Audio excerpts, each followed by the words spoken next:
Hello students, let's start Unit 3 Inclusion. Reading A. The Girl Who Asked Why. This story happened really long time back, but it is still very relevant. Relevant means होता है प्रासंगिक. वास्तव में यह कहानी बहुत लंबे समय पहले की है, लेकिन आज भी प्रासंगिक है. Girls were taught to cook, to care of the family, and then married off. Studying was off limits to girl. Off limit means वर्जित. लड़कियों को खाना बनाना सिखाया जाता था, परिवार का ध्यान भी रखना सिखाया जाता था और फिर शादी हो जाती थी. लड़कियों को पढ़ना वर्जित था. In those time there lived a girl. उस समय की बात है, एक लड़की रहती थी. She was a little different. वह कुछ अलग थी.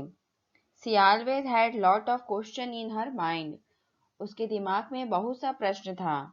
When she was little, her mother wanted her to learn cooking. जब वह छोटी थी, उसकी माँ चाहती थी कि वह खाना बनाना सीख जाए. The girl asked her mother, "Why should I learn to cook?" उस लड़की ने अपनी माँ से पूछा, मुझे खाना बनाना क्यों सीखना चाहिए?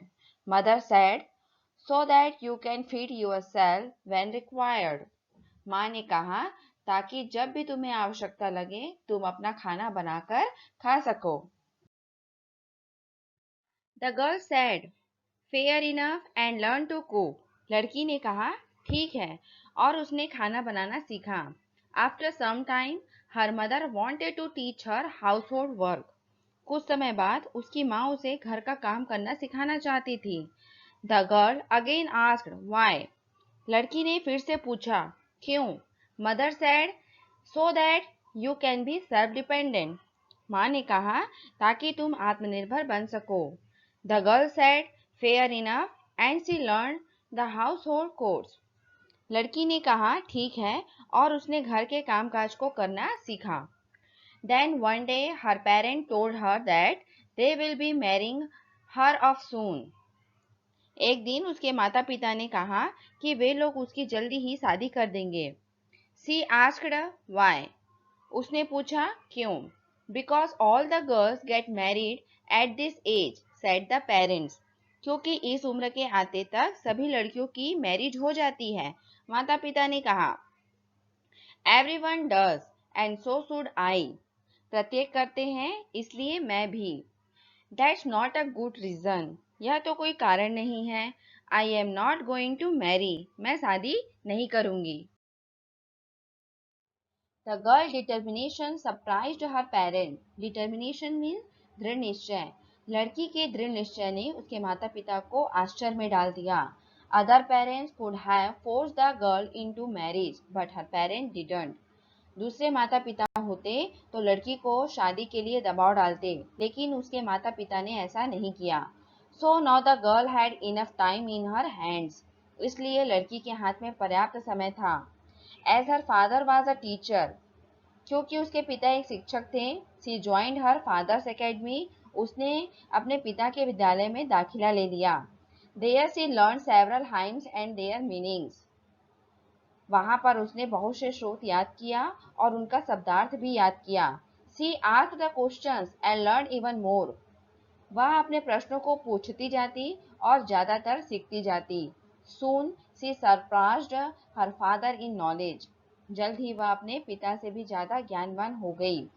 One day an invitation arrived. एक दिन एक निमंत्रण पहुंचा. It was from the king. यह निमंत्रण राजा के यहाँ से आया था. The invitation was for the brightest scholar in the academy. Scholar means विद्वान. यह निमंत्रण शिक्षा के क्षेत्र में सबसे बड़े विद्वान के लिए था. As it happened, the king wanted to compile all the knowledge in the universe into books.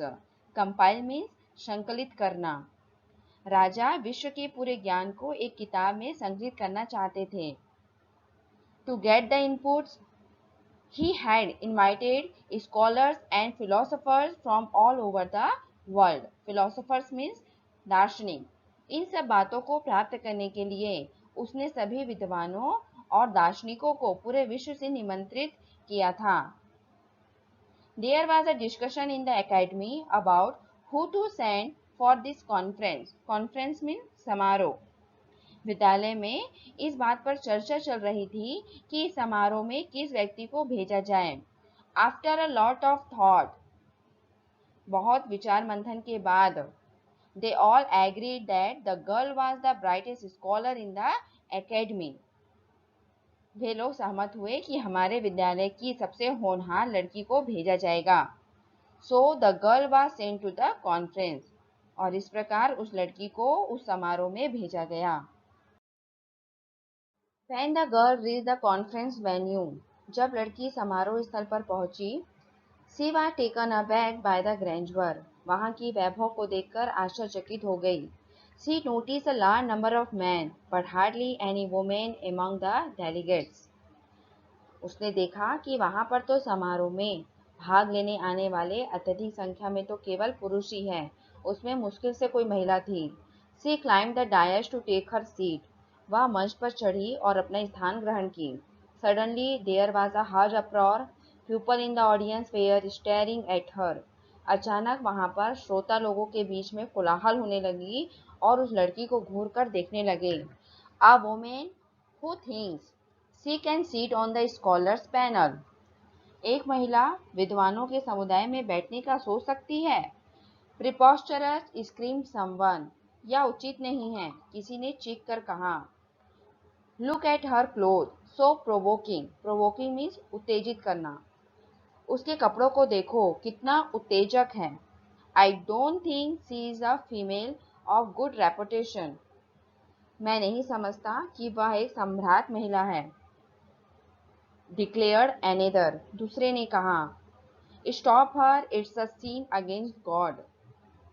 उसे रोको, यह ईश्वर के विरुद्ध पाप है। Everybody looked at the king for a solution. सभी राजा की तरफ देखने लगे कि कोई हल निकलेगा।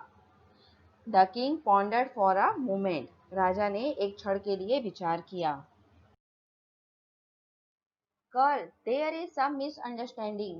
ए लड़की, कुछ गलतफहमी हुई है। A woman can't sit on the scholars panel unless she is accompanied by a man. एक महिला विद्वानों के समुदाय में नहीं बैठ सकती यदि वह किसी पुरुष के साथ नहीं है। Pardon me, your grace. क्षमा करें महानुभाव। But I was invited to join the discussion, said the girl. लेकिन मुझे तो वार्तालाप में शामिल होने के लिए बुलाया गया था, लड़की ने कहा। I don't remember inviting you, said the king. तुम्हें निमंत्रण दिया हूँ, मुझे याद नहीं है, राजा ने कहा। You sent the invitation for the brightest scholar in my academy. आपने मेरे विद्यालय के बुद्धिमान विद्यार्थी को निमंत्रित किया था। I am the brightest in my academy. मैं अपने विद्यालय में बुद्धिमान हूँ। On the invitation there was nothing about only male scholar being allowed, answered the girl. आपके निमंत्रण में ऐसा कोई उल्लेख नहीं था कि सिर्फ बुद्धिमान पुरुष को ही आने की अनुमति है, लड़की ने उत्तर दिया। The king gave a little chuckles. राजा मुस्कुराया। You have made a good point. तुमने अच्छी बात कही। I have no objection, said the king. मुझे कोई आपत्ति नहीं है, राजा ने कहा। But I don't think a woman can join the discussion, murmured one of the women in the audience. लेकिन मैं नहीं सोचता कि एक औरत को इस वार्तालाप में शामिल होना चाहिए। श्रोता महिलाओं में से एक महिला के बड़बड़ाने की आवाज आई। अभी हम यहीं तक इस चैप्टर को पढ़ते हैं। आगे नेक्स्ट वीडियो में हम इसके आगे का चैप्टर पढ़ेंगे। Okay, thank you.